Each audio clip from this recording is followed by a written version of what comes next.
Tayo, lagi talo.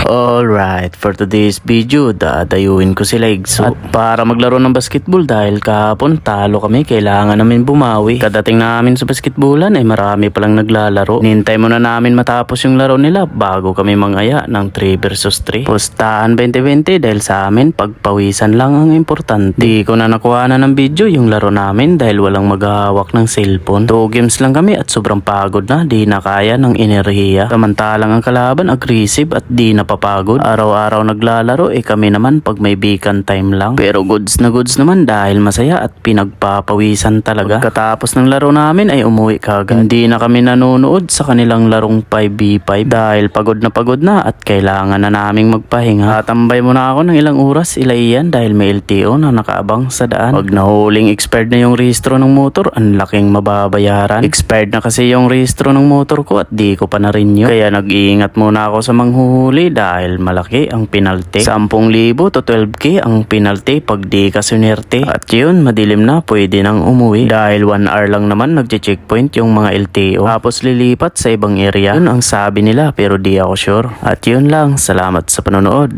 Bye-bye!